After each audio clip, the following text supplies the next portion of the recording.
friend Roger Christofferson here again with another first listen review. This is one that I was really excited about because I really like this band.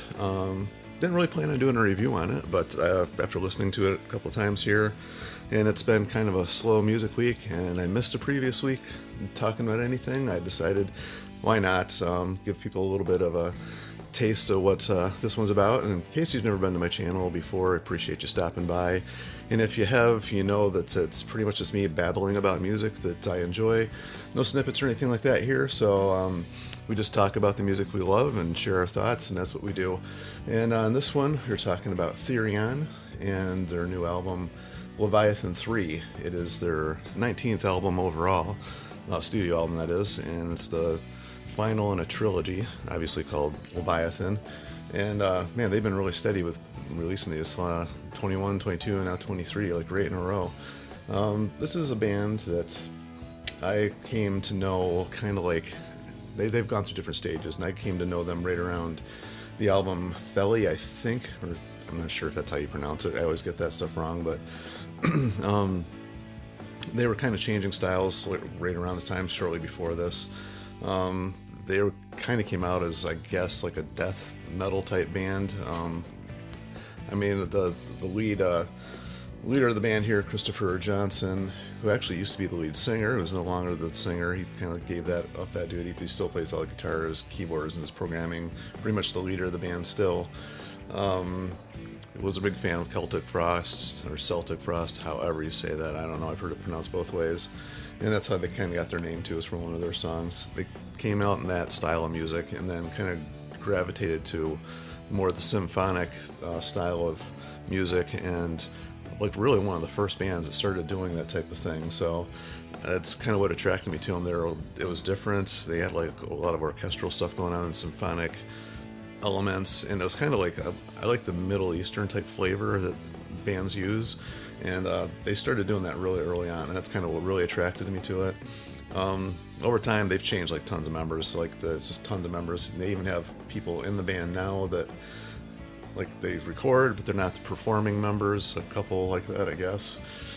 And not super familiar with the history of all the people in the band. You look down the list of everybody that's been involved, it's a mile long. And I've watched a lot of their live stuff as well. And unfortunately, like over the 19 albums, it's been a little hit or miss for me since then. They've tried a couple different styles and the production on some of the stuff in the middle 2000s there, I wasn't a super huge fan of.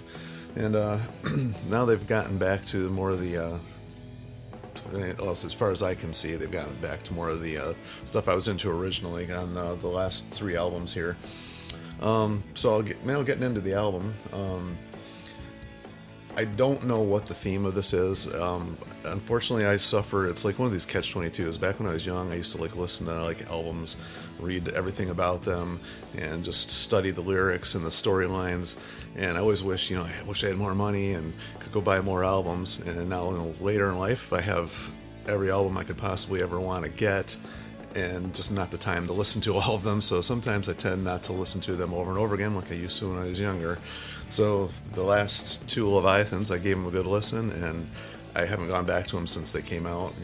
Granted, it's only been like 2 years at the most for the first one, but there's just so much music out there that sometimes that happens, and that's so I couldn't tell you what the storyline is, but the style of the music is, for me, is kind of back to what they were.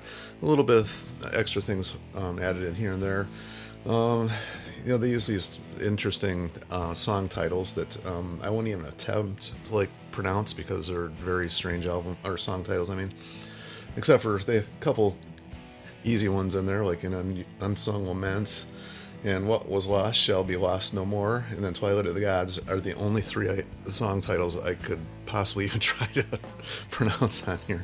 But thematically, it gives you that orchestral stuff, and the singing, the female vocals on this are exactly what you would expect. It's got the clean style singing, and then just regular full voice singing, and then there's the operatic style singing as well, and very orchestral arranged vocal stuff on this, and the only complaint I have about it is that the vocals are very, very loud in the mix.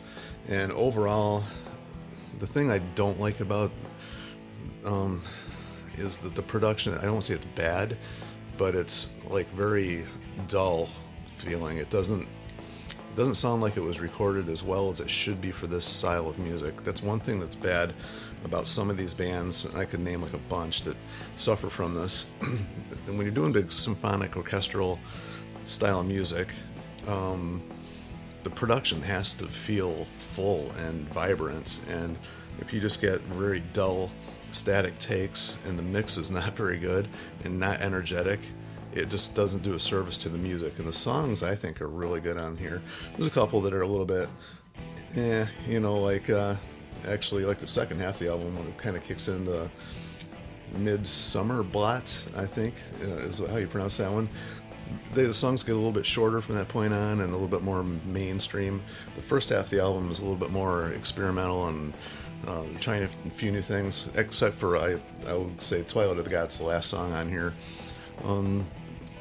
has a little bit of almost like an ABBA type flavor to it, vocally anyway. And ABBA actually uses a lot of minor dissonant melodies too, and they kind of did that here. It doesn't sound like ABBA at all, but I kind of got that feeling from the vocal part anyway.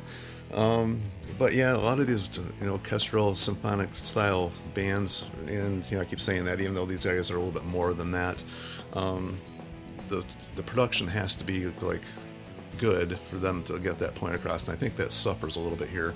Overall, I think the songs are good. I really enjoy listening to it. It's one of those albums that sounds better cranked up instead of at a lower volume, just because the mix is a little bit off and it kind of equals out how loud the vocals are and how dead the guitars sound. So I kind of cranked it up, and the first time through, I was just kind of playing. I didn't get that excited vibe I would normally get from one of their albums. And when I cranked it up a little bit more, I kind of got the feel of it, and it kind of mixed a little bit better. And I hate to say that they have to do that, because most albums in this style, you don't have to do that. I can name like bands that do it really well, just like Within Temptation, Nightwish, even I love Camelot. They do it really well. The mix is always really good and it feels energetic.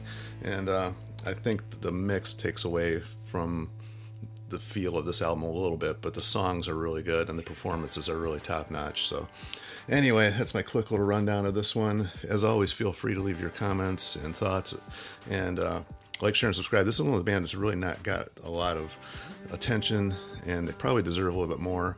I don't know if this album is going to be the one that does it for you, but if you go back and so like their early, actually even like 90s and early 2000s albums, those are like my favorite genres of their stuff. So anyway, feel free to check them out. I would start, if you're not a listener of Therion, I would not start with this album. I would start somewhere with like Theli or Vavin even. So, and the early 2000 ones, like, I don't even know how you pronounce these album names, but Degil is one, or Degile, I don't know how you pronounce it, but those are some of my favorites there. So I would probably start somewhere in that. And if anybody else has some suggestion as to where a good starting point would be for this band, feel free to leave it down below as always, and we will talk to you guys on the next one. We'll see you.